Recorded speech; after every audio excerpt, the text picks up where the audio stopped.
Good evening, everyone. Thank you for joining us for today's MyCaptain Power Talks, effective mass communication steps during a pandemic.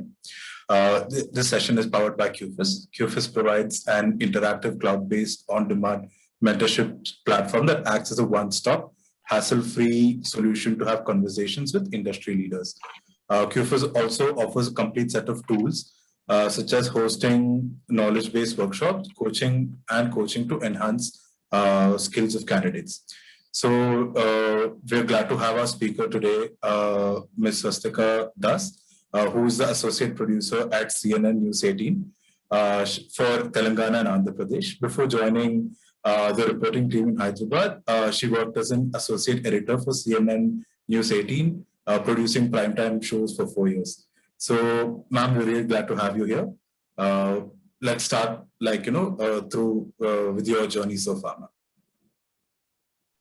Okay, but first of all, thank you for having me here. It's a great honor to be speaking to all of you. I'm not going to make the cliched lines, but I'm going to get straight into my experience. And for those of you who've just tuned in, I promise to keep the session very short to answer your questions to maximum extent as possible. Mine is not a theory-based journey, basically. So I come from a humble background in Hyderabad. I grew up in Hyderabad for the major part of my life. I graduated from St. Francis College for Women in Hyderabad. Then from there, right from the second year of my college, I knew that I wanted to be in this field. And I knew that for someone who wants to be in this field, they have to earn their one-way ticket to Delhi, because Delhi is the media capital, as we know, apart from being the national capital. So to earn that one-way ticket to Delhi, I prepared myself hard to get into one of the top journalism colleges in our country, Asian College of Journalism in Chennai. Now there I took up broadcast journalism, and that is where I got my first real taste of reporting, of understanding what the entire world of news is all about. Because what you see is really the one final product that comes up on the screen. You see an anchor, you see a reporter speaking, you see all those lines that go, the editorial lines, but actually there's more to it. And I would like to speak much more about that aspect. So after I earned my one-way ticket to Delhi through the college process placement, I got placed with CNN News 18. I have been with them since the beginning, since the last 5 years now. In fact, on the 16th of May, 5 days from now, I complete 5 years with CNN News 18. I was hired at CNN News 18 in the capacity of a desk editor. Now, today I'm a reporter, but my work started with behind the camera work. And believe me, that is where I have picked up maximum of my knowledge, or whatever bread and butter I'm earning today. It's only because of the knowledge that I learned through that. Now, on desk, when you're at the desk, when you're a desk editor, your primary job is to cut bites. Let's say Prime Minister Modi is speaking, and let's say he announces a lockdown. Now, apart from the live program, you need to cut a portion of his bite which is relevant, so that it can be played on in the bulletins that come further. So primary job of a desk editor is to just cut bites. And to be very honest, when I joined CNN News 18, I had these big dreams. I remember the first time I walked into the newsroom on 16th of May. I was starstruck seeing some of the anchors that we see today. Like, I was starstruck seeing Zaka Jacob. I was starstruck seeing Rajdeep Sardesai. Though Rajdeep left CNN News 18, I was starstruck seeing Bhupendra Chaubey also. So, it's a humbling experience. You kind of think to yourself that how will I reach to a position that they are? And reporting is something that we all want to do. But when I joined desk, I realized that I was a little demoralized, to be very frank with all of you. Like other kids who've had reporting, dreams. But I realized that desk is where you start with. Desk is where your news sense developed. It's very important for you to develop that news sense. And then from desk, I became an assistant producer. Then I got the chance of working on primetime shows. So prior to my reporting stint, I was working as the shift copy editor for a primetime show. For regularly, I was producing Mr. Zaka Jacob's show, which is called Brass Tack. So that is where, right from arranging guests to writing packages, short scripts, you're always on your toes. And that is where your new sense develops. And that is where you realize that there's much more to this world than the one which is presented on the camera. Now, long story cut short, I got posted as the chief reporter covering Andhra Pradesh and Telangana last year itself. I moved to Hyderabad from Delhi last year during the lockdown, in fact, and that is where I start. That is when I started reporting, and all the issues that we've covered so far includes elections, GHMC elections. Then I've covered floods. Recently, the Oxid Corona, of course, is the biggest story of our lifetime. So yeah, this is how I have been uh, at the forefront. It's been 5 years and one hell of a journey to sum it up. It's overwhelming also because you're constantly meeting deadlines. You're constantly on your toes finding stories, because finding stories is also quite a challenge. You have to bring out the best voices in a city and do justice to that role. So different. So how do I say it? My let's say, imagine my journey has been a one full plate of thali. I've had different experiences. I've had right from arranging guests to now being the face of CNN News 18's reportage team from Hyderabad. I would say it has been a long journey, but it has been a journey that has been worth it. And to be very honest, I enjoy every aspect of it. Yeah, that is to give you a summation of what my career has been so far. I look forward to answering more of your questions, so I can give different examples and try connecting dots. If you are someone who wants to be in this field, how do you prepare yourself? How it is okay to have big dreams and really pursue them. So I hope, away from theoretical knowledge, because I work on practical knowledge itself, whatever I'm going to speak to you about today is all based on practical experience. So please send me all your questions. Keep asking me whatever you want. I'll be more than happy to answer all of that for you. All right, ma'am, so that's a really exciting journey. So let's start off with our first question. As an associate producer at CNN, what is your day like? Can you walk us through one day? Okay, so primarily I want to make a slight correction here. I am an associate producer, but I'm also a reporter. Primarily, my current designation is chief correspondent for CNN News 18, covering Andhra and Telangana. So let me tell you what my day looks like. So every morning, I wake up early. I'm an early riser. First thing is, you read newspapers. You have to keep reading lots of newspapers. And when you're a regional correspondent covering, you need to even read the regional papers, because there's so many insights that you really don't want to miss. And any kind of insight or a gossip is always more than welcome in political reportage. So read newspapers first, and then after that, typically prepare a to-do list with all the story ideas that I have in my mind. So let's say right now, the biggest story of our lifetimes is the coronavirus pandemic. And the second wave has been devastating, to say the least. We've all woken up to sad news practically every waking minute of our lives. So at a time like this, you have to constantly think of story ideas, think about issues that concern your place. So let's say in Hyderabad, what I've been really working on are different aspects of coronavirus story. Like, for instance, the last story that I worked on was how non-COVID patients requiring constant medical support are really suffering because of the pandemic, because they're not able to visit the hospital, or they're not able, their doctors themselves are asking them not to really come to the hospital. In addition to that, you have to understand a lot of data also. For instance, why is Telangana government, for instance, has reduced the testing rate? So you need to think out of the box, and to think out of the box, it's very important to ideate, to have a clarity in your mind. So I am a person who, I really, even though I like working under deadlines, but I'm not really the person who likes to keep things to the last minute.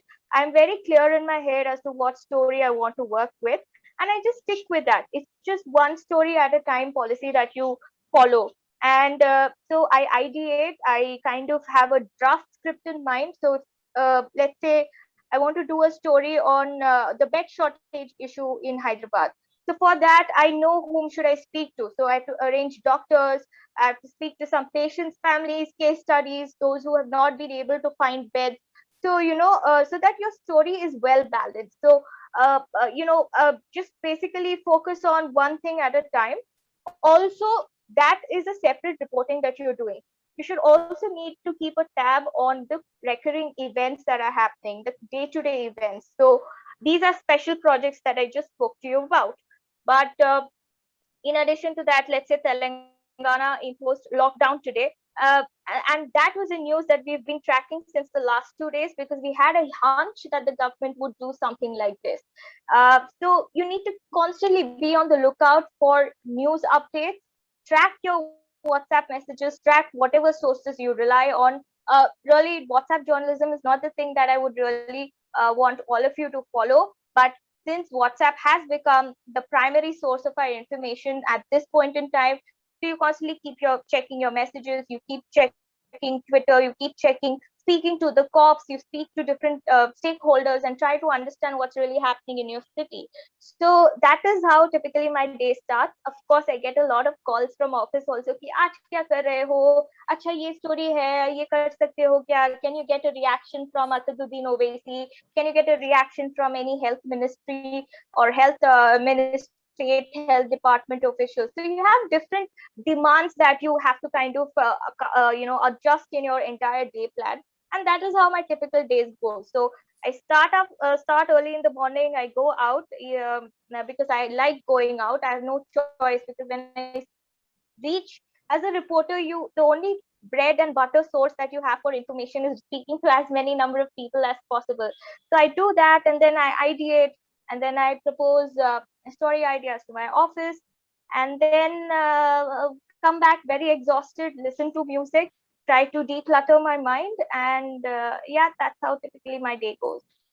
Well, ma'am, that's a lot happening in one day. So let's move on to the next question. What sort of ethics and guidelines must a journalist follow when reporting a health crisis like an ongoing pandemic? Right. So first of all, your cardinal rule remains the same, which is stick to facts. You cannot afford to fabricate stories.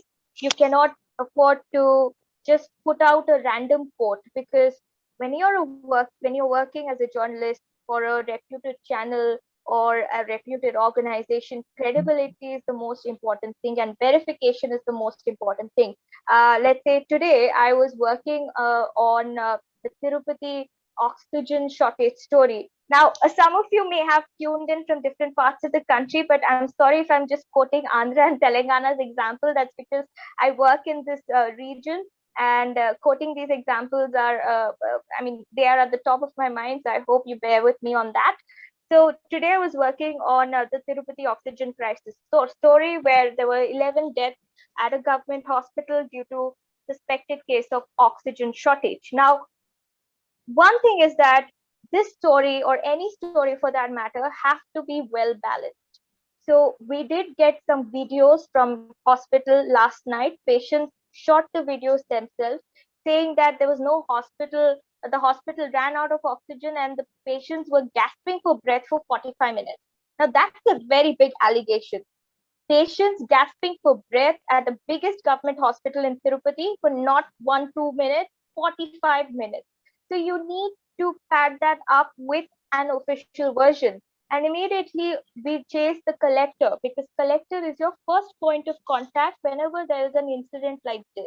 Whenever there's a fire incident, whenever there is any kind of tragedy, disaster, any story, it's your local police officials and your collectors who are your primary source of information. So we reached out to the collector. Collector told us that there was a technical snack for 5 to 6 minutes. So you have balanced out your story. You're carrying the patient's allegations, and you're also carrying the story or the version of the government. Now, there will be politics on issues like this. Remember, India is a highly political country. Any issue is not free of politics. So even in this case, you had the opposition attacking the government. So when you have a situation like this, you obviously reach out to the government for more information, for them to hit back. It's not your job as a reporter to pass on comments. So I'm going to crunch it down to three main things. One is verify, verify, verify, verify. No matter what information you get, no matter, even if 10, 100 people are dancing over your head saying, is information de do, kya ho raha hai, jaldi batao. You will constantly get these kind of messages. But you as a reporter, remember, when you're putting out an information in public forum, you have to be 100% credible for that information. So verify whatever you get. Second thing is, get your facts checked.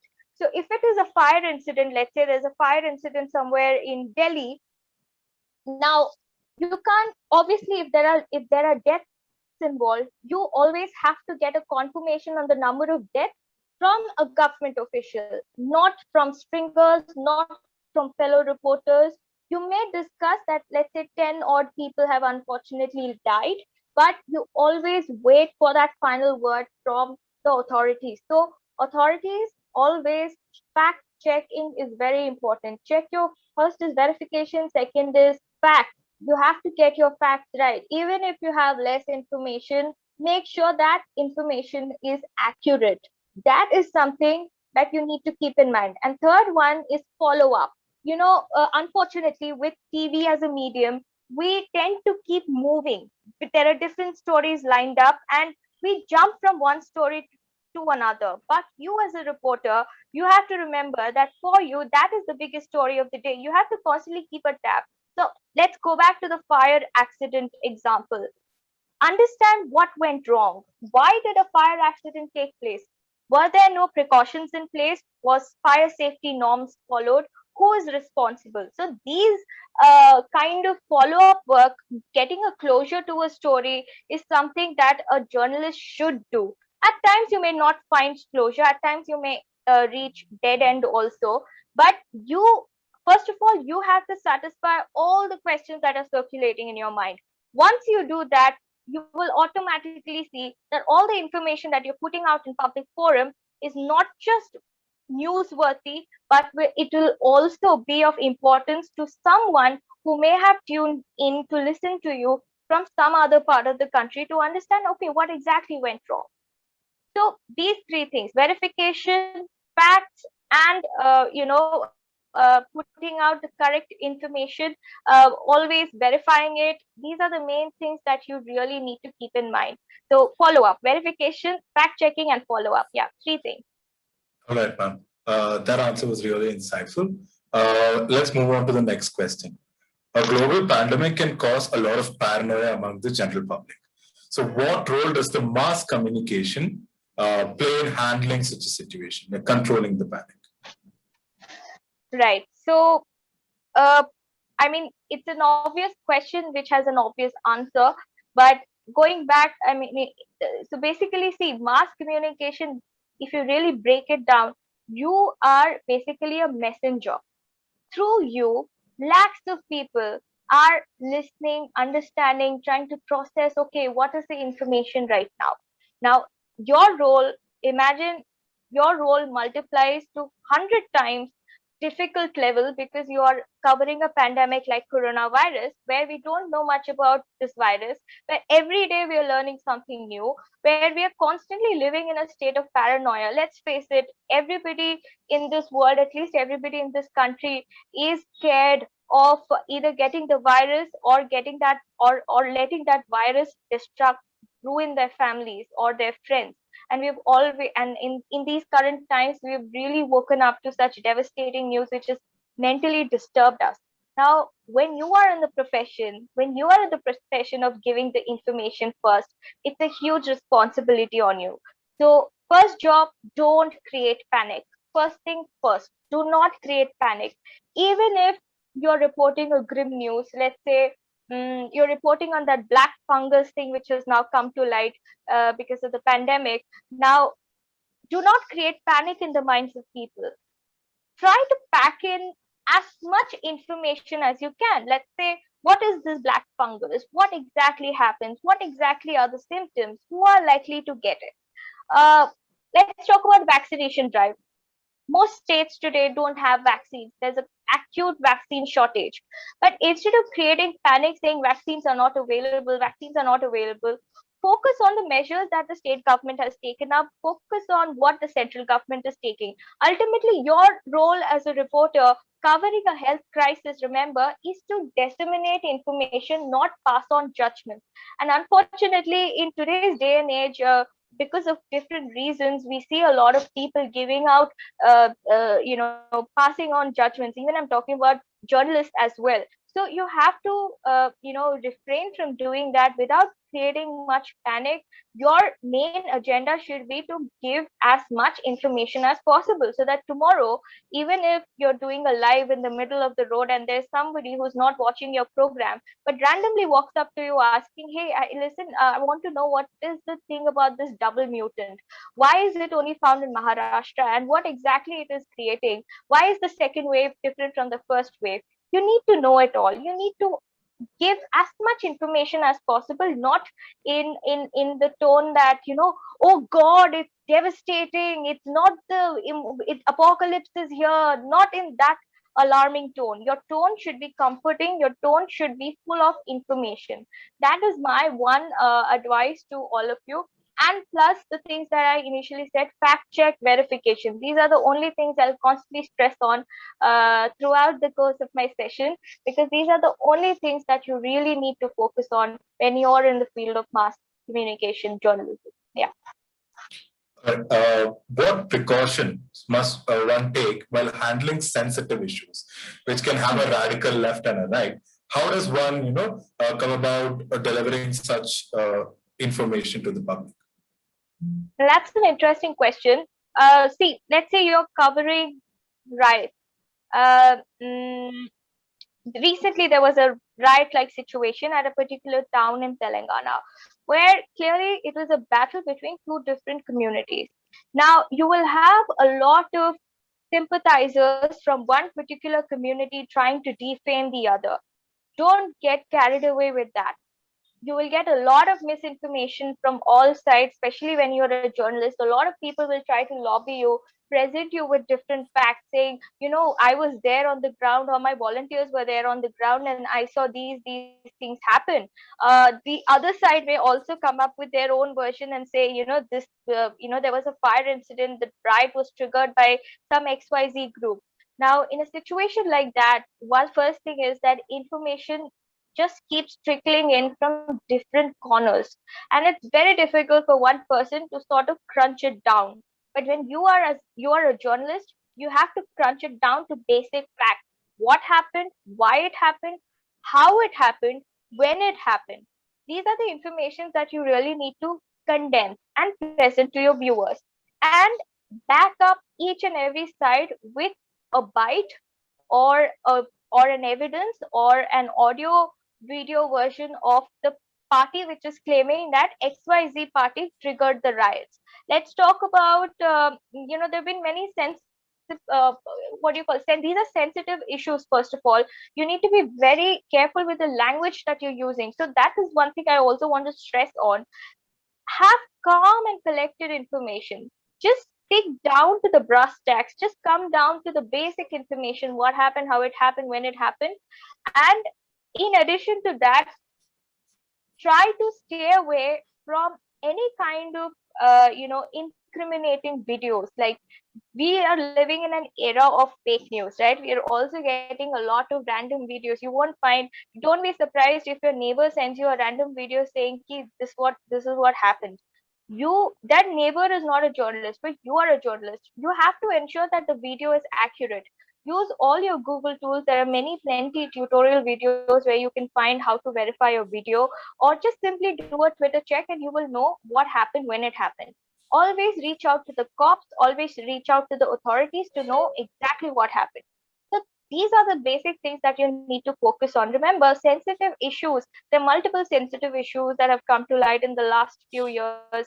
Let's talk about Delhi riots also. There was a lot of misinformation that was floating, and I was covering Delhi riots because I was there at that point in time.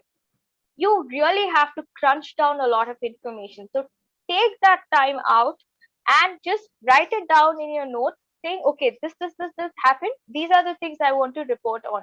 Rest of the version, get official bites and you're sorted. But language is something that you really need to focus on. Your tone should be comforting and not alarming. Yes, unless you're working from or unless you're reporting from a situation where there are live grenades being lobbed at each other, that's a different scenario. But when you're giving live reportage, try to be as calm and collected as accurate as possible. That is the cardinal rule. You can't go wrong with that. Let's move on to the next question. This somewhat involves grenades being launched on either side. So what is the plan of action taken while covering a crisis, say like an emergency or a crisis on ground, be it something like a riot or the pandemic or anything like that? Plan of action, as in you talking about the reporter's safety, or what exactly?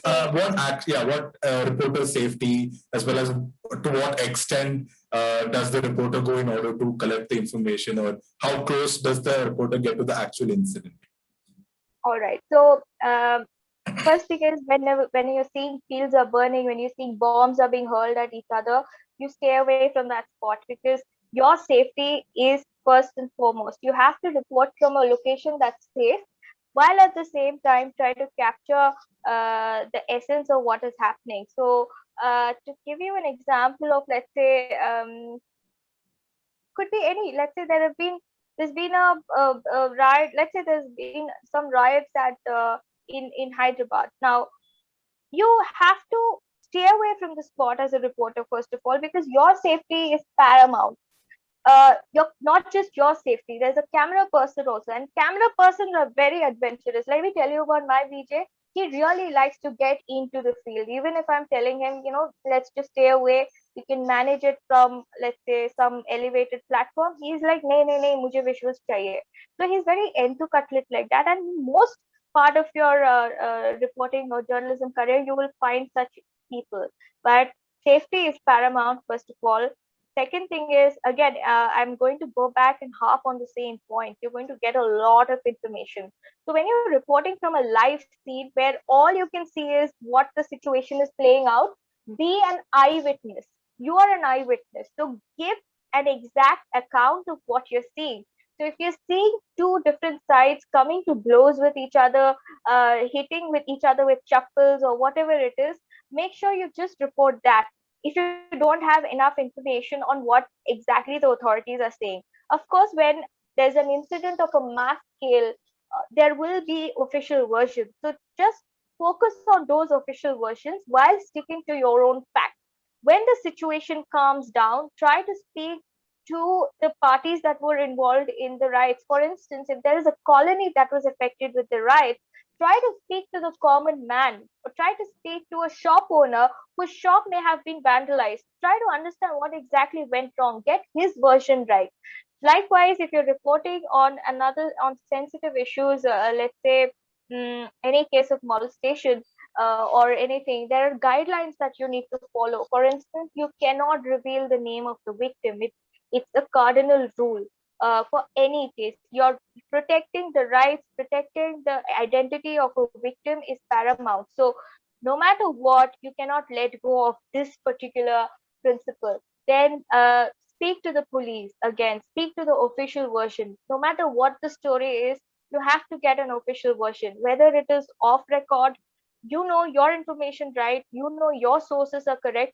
To get an off record information, hanji sir kya hua yahan pe, why are we seeing so many women protesting on the road over one particular incident that happened, if it is a rape case or if it is the any kind of molestation case, try to speak to authorities. Authorities will of course try to have their own version. Speak to activists. Why are they on the road? Please speak to different stakeholders. Try to get multiple voices, multiple angles to the story, so that ultimately the story is justified in whichever way form possible. But while you're doing that, think about your safety. Think about be very smart, especially you will find a lot of sleazy elements, untoward elements coming and disturbing you during your life. So you have to be very careful about those situations. Presence of mind is very important. So today I'll give you an example. I was reporting from outside a wine shop because Telangana has imposed, or Telangana goes into lockdown from tomorrow. So, the scene outside a wine shop is that I could find serpentine tube. Now, in the middle of my life, there was a man who just randomly walked in and he started abusing me today. He's like, whatever, he was using very cuss language. At that point in time, continuing with the life, if it is a feasible option, go ahead. But in today's scenario, it wasn't a feasible option. So I had to cut short my life. I had to tell my anchor that there's some inconvenience on the ground. So I have to cut this life short. And the anchor immediately understood, because you can see what's happening on your screen. So safety is paramount. Go to a safe place and report. Nothing will happen on that. Yeah. All right, so let's move to the next question, ma'am. So what if you receive an official government statement or a statement from the officials that's actually contradictory to what's happening in the ground? And suppose you're forced to report that. And how do you've already reported it. How do you tackle such a situation? So this is going to happen n number of times, especially when, let's say, there have been deaths at the hospital due to oxygen shortage, and clearly the accountability of the state government is in question, or the central government is in question. Simply balance out the story, cover all sides. That's all. That's your job. But that hard work you have to do. You have to identify the right kind of people. You have to identify genuine people. Let's say you're reporting an oxygen shortage story from Delhi. Remember, different doctors, unless the doctors of a hospital really came forward to say that yes, we're really facing a shortage, because there was one side of the government which kept maintaining that yes, oxygen shortage is not really a problem, but you had these videos of doctors, really top doctors of top hospitals, making videos and reaching out to the media saying, hey, we don't have any oxygen, we need to do something about the situation. So you cover all sides.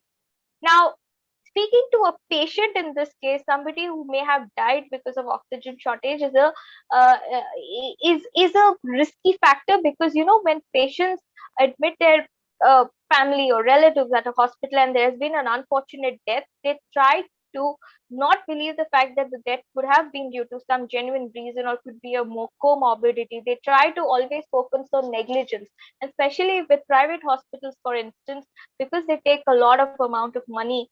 There's always an element of distrust that ensues between both parties. So in such a situation, you should always speak to all stakeholders. That's my only mantra that I'm going to tell you guys. If a government side is pushing a story, you balance it out with some other person. You balance it out with the opposition. You balance it out with the people who are being targeted or who have been mentioned. Get their version, and your story is set. All right, so let's move to the next question. It's like a follow-up, I can say. So what are the steps that you need to keep in mind to understand or to confirm the credibility of the source that you're getting the information from? Okay. Sources can be misleading. You must have read this in theory also. Not everybody can be your source, and building sources or cultivating sources is a lifelong process, especially when you are starting out new. Now, if you've been, let's say you are a new journalist who have been posted to XYZ location and you're just starting out new, the first thing would be to reach out to the officials, to reach out to the commissioner of police, to reach out to the DGP, to reach out to, let's say, the main heads of the political parties, to identify each and every wing of the state government, because you're going to be reporting on policy issues, on politics. So identify your stakeholders, Identify the NGOs, for instance, who've been on the ground. They have a lot of information. So identify people who will help you out with the story. So let's say you're covering a health story, you need to know few doctors or some reliable state health department officials who will give you accurate information. Now, this factor, it's a what do you call, it's a permutation combination factor. Sometimes the sources can mislead you, sometimes, most of the times your sources mislead you, but you, once you get the mantra, once you hit off, once the source also establishes their faith in you, it's a two-way street. Journalists tend, generally, we have a habit of speaking to our sources only when we have an information to extract for them, but it's a lifelong relationship. You have to constantly check up on them, even if you really have nothing to do with them at that point in time. So likewise, your source also should build trust. Once that trust factor is established, you just hit it off. And in most cases, if your sources are right, your story is also right. That is something, it's a lifelong process. So if you are a young journalist who's starting out, speak to as many people as possible. You will automatically, your sixth sense will give you that hunch that, hey, this guy is actually giving me some correct information. Just do some tests, randomly ask him an information, see if that really matches up or not. So like that, you will have different, sixth sense is what I would say helps you in identifying your sources. Plus, as and when you work with more and more people, you get to know who's reliable and who's really not reliable. Yeah. All right, ma'am. So let's move to the final question from my end. It's very common for a message to get lost in translation or to get misinterpreted. Like you spoke about, being sensitive and language. So can you tell us some procedures to follow, or, certain kind of language that has to be used in order to minimize this misinterpretations? Okay. So first things first is you have to be very clear in your mind what you want to say or what you want to write. Your information has to be accurate. I'm not going to harp on the points that I just told you guys about, but clarity of thoughts is very important. Make sure there's a flow to your story, there's a flow to your thoughts. So here's the thing that I do before my life, and if I'm doing a story that has a tendency of raising a lot of unnecessary attention, if authorities are not really happy with the story that you're doing, make sure that you got all your sides covered. Make sure you use simple language to convey as much information as possible. You don't have to speak hi-fi English. You don't have to be good extraordinarily good with your writing skills. You don't have to be a New Yorker print journalist or international media, how they write. You don't have to be. It comes with practice. But start off with the basic things. Stick with this formula. KISS. Keep it short and simple. That's my formula. You must have heard about this term in your journalism classes. Stick to this. Keep it short and simple, and you're good to go. So you don't really have to worry about not knowing much. Whatever you do, whatever you know, put it out in as many words as possible, in as clearer way as possible. So as and when you do more and more reporting, as and when you write more and more stories, reach out to more and more people, you will find interesting angles to connect the dots and come up with a beautiful copy that covers all the sides with the human interest story, or with the human interest aspect being the most important aspect in that story. Yeah. So cut the clutter, cut the clutter, cut the clutter, stick to basic simple language, simple information, and that's your job done. All right, so let's take questions from the audience now. So Deepthi David has a question. She's interested in learning journalism and writing for media companies. Is there any advice that you would give her? So Deepthi, I was when I was just starting off, or when I was young in this field, I would always get this nervous breakdowns. I would always question myself, am I really made for this field? Because I would read more and more articles and I would be like, oh God, how they write, man. It's really good. Every time I would read a New Yorker article, I would be like, God, this is like, this level of writing is something that I can't do. But trust me, all that went away when I took a deep plunge, and I actually started enjoying my work more than focusing on other work. We have a tendency to focus on other people's work, right? Just cut that clutter and focus on your skills. Identify your skill sets. Like, for instance, I'm not very good with giving long lectures, or giving a lot long seminars and also things like that. So, but I was not, and I'm an introvert also. So really opening up to people was something that I was not really made for initially. But as and when I really started experimenting with myself, started speaking to a lot of people, I realized that, hey, this is not a big deal. And in fact, I am actually enjoying this process of learning. So take it as a process of learning.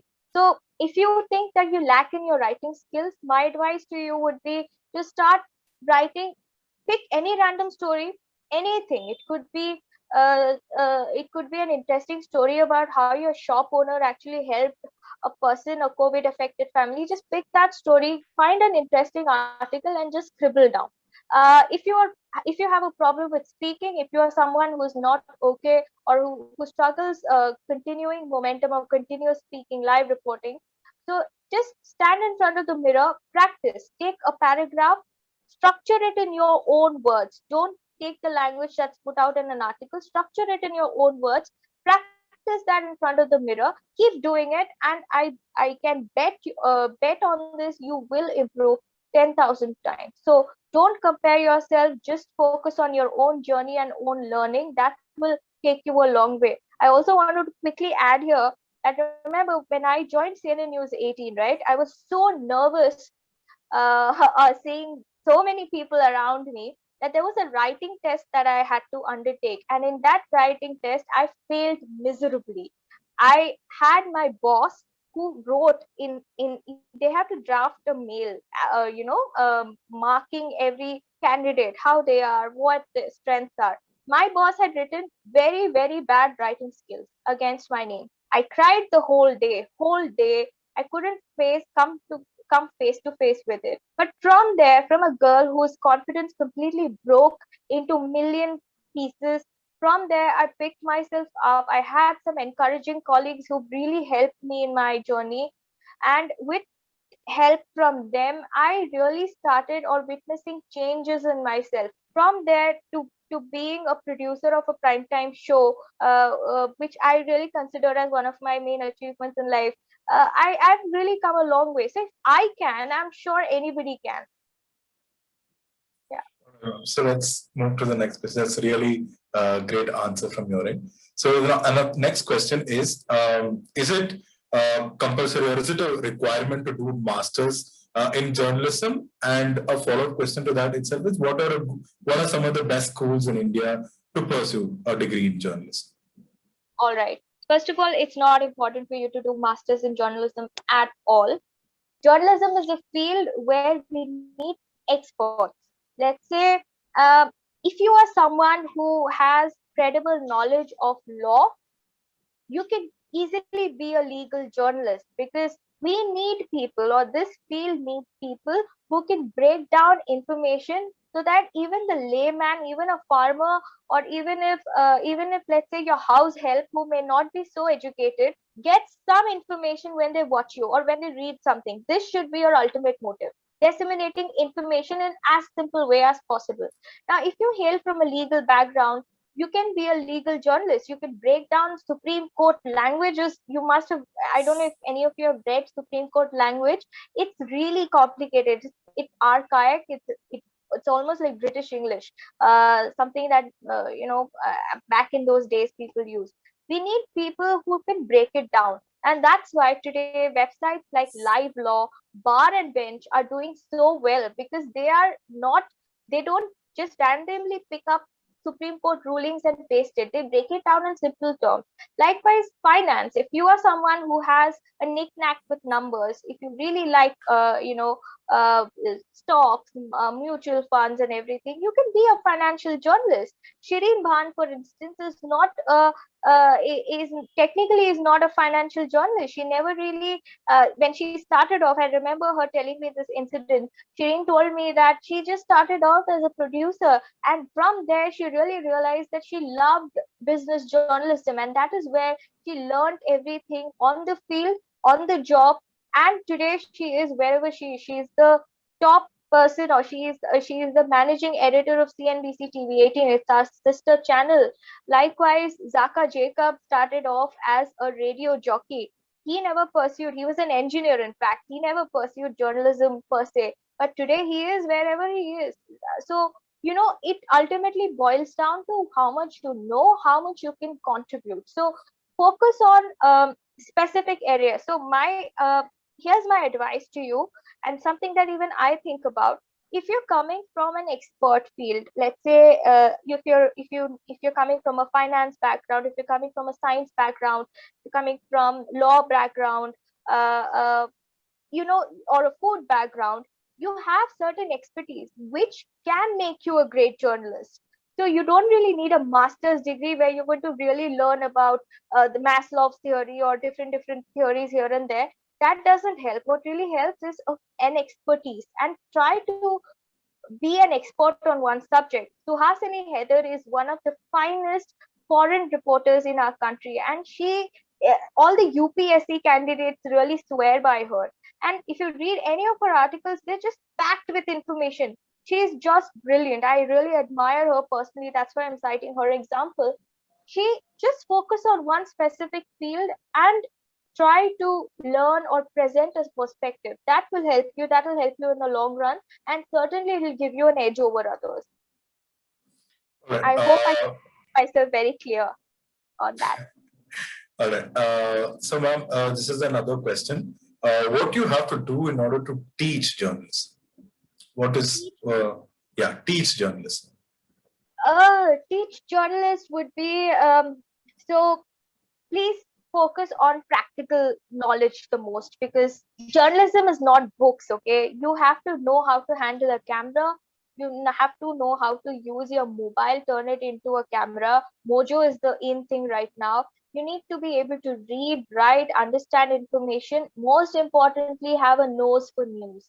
You have to develop your news sense. That is a process that takes time, but once you are in the field, you know what exactly is a news, what exactly isn't a news. You will certainly be able to give out better information. So if you're someone who's looking to teach a journalist, please teach them practical knowledge, because theory really doesn't help. It may help to a certain extent. It may help you to brush up your writing skills or something, but try to give writing exercises more. Try to give them or just randomly give them a topic and ask them to write on that, or just give them a story idea.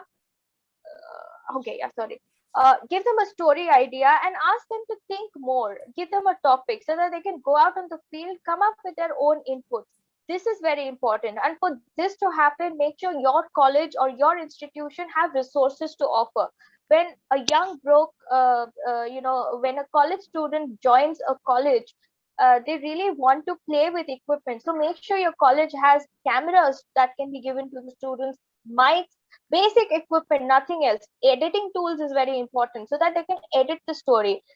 You have to be multifaceted person when you're in the field of journalism, because the roles keep changing. You need to be an editor at times, you need to be a live reporter at times, your roles. So you have to accommodate yourself with different challenges.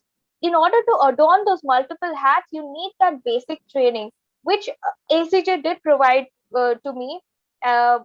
Because I was doing broadcast journalism, we would practically go out every single day on the field, come up with a story, get trashed if our story wasn't good. So that kind of hands-on experience is very important. So yeah, that is my advice to people who are teaching journalism here. Ma'am, can you just walk? Oh, sorry. Please go ahead. from a student who has studied journalism, and I felt in Hyderabad, specifically where I studied from, the basic need why I felt that I had to go out to another college was not that I was not happy with my college, but I felt that there was so much more that I can do, and I needed a hands-on experience. So that is why, to earn my one-way ticket to Delhi, I really had to prepare myself better, and that is where you need a college which gives you practical knowledge. So teachers, please ensure that happens. Yeah. All right. So can you walk us through some of these best colleges that provide, hands-on experience to interested students? Um. So, see, first, I'm not going to promote one college as such, or because I want, first of all, do your own research, identify what your needs are. My advice to you is, if you've already done a bachelor's in journalism, try to take up another subject that you can focus on, let's say international relationship. Try to develop a knack on it if you have, or if you're someone who wants to be a lifestyle journalist, make sure you find some creative aspects to present yourself, or present your stories, present your ideas too. So when you're looking for a journalism college, look at the placements. Most important thing is, see how many media companies they have tied up with.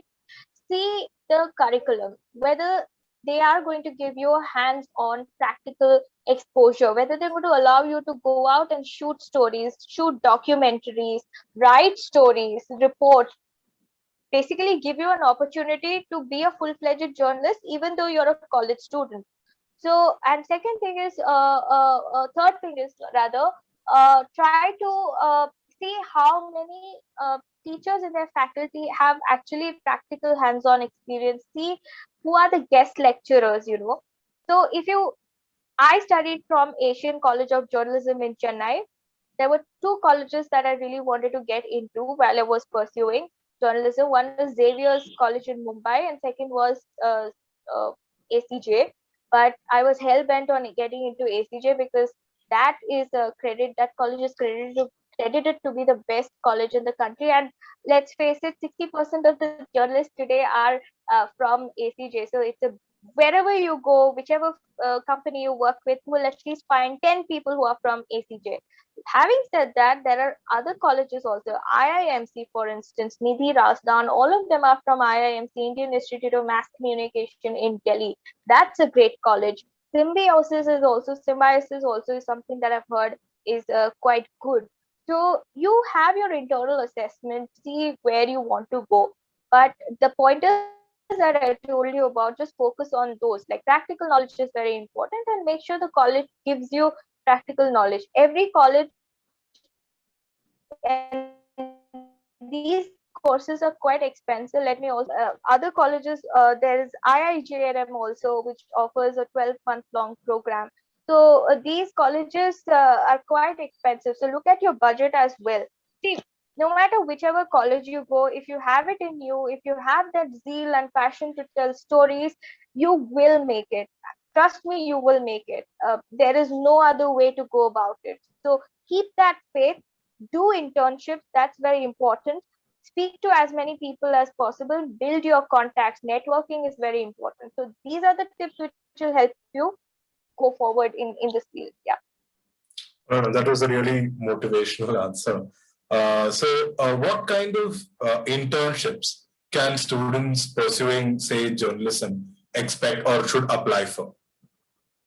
So, simple. Apply in any channel. CNN News 18 hires interns. Times Now hires interns. All other channels I know, they hire interns. Quint hires interns. Digital media hires interns. So interns are always in need. We need good interns, and by interns we need somebody who's you know who has that zeal and passion.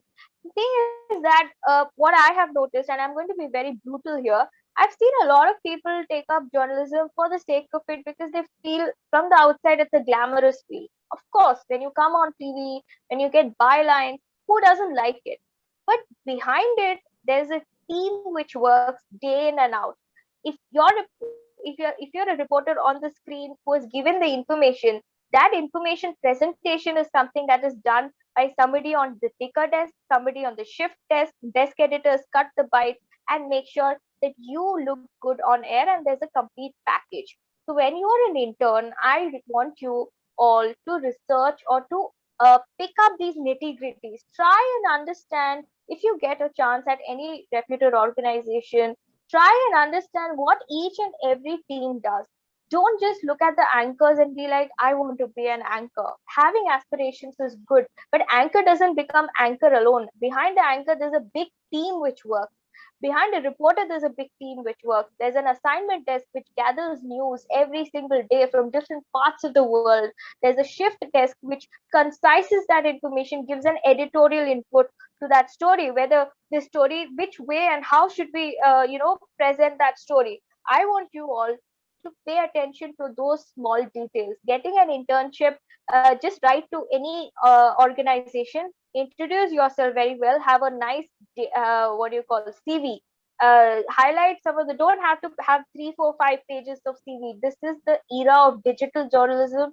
Digital CV will do 1 page CV where you've given all your information with a nice beautiful write up about yourself, and I think that should do. After that you will have an interview process, of course.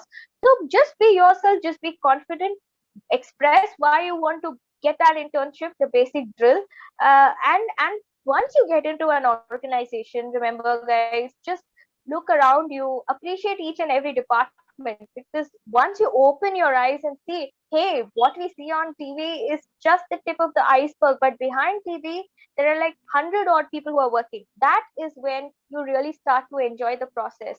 And who knows, you may set out to be an anchor, but you may actually like doing behind the camera work. So constantly keep experimenting yourself. Write to many people. There's always a need for interns. So check LinkedIn, check Twitter, check Instagram if that helps. Be in touch with some journalists in your area. Ask them, "Hey, ma'am, do you need interns?" That will help. Yeah. All right, ma'am. That You can was really insightful. you can also write to me, you can write to any organization, and just be yourself, express yourself very clearly. If don't get disheartened if nobody gets back to you, it's not that you're not good. You just keep trying at different places, you will get somewhere. Trust me, you will get somewhere. All right, ma'am. So can you walk us through a bit of blogging or the writing that can help strengthen a candidate CV? Like what kind of writing work should they be experienced in to have a CV that's set apart from the crowd? First of all, don't fake it. Don't fake it. We like to add our achievements back in college, school captain, house captain. Like, I mean, it really doesn't make any difference. If I am recruiting someone, I don't really look at what achievements they have done. I look at where they come from, what exactly the student wants to do at your organization, and probably give them a writing test or two. A lot of people really use these fancy languages on their CV, but when you're actually taking a written test, you'll be really surprised the kind of language that they come up with. It's like, huh, is this the language that is being used by this student? We don't judge you based on your news sense, because we don't expect you to have great news sense. You may not know that if it is a news between if it is a news on let's say the famous quote, right? If a dog bites a man, that's not news. When a man bites a dog, that is news. So you have to make that distinction. That comes with time. But what we're really looking at when we're recruiting is the language that you use, how nicely, clarity wise you can write, how do you process the information, how best you can make use of all the elements that are put to you and come up with a beautiful script or a package. Trust me, that those are the things we are looking for. So be very clear. If you're good in script writing, write script writing. If you're good in speaking, write about all that. Do mention your little bit background about where you come from, a little bit background about your school.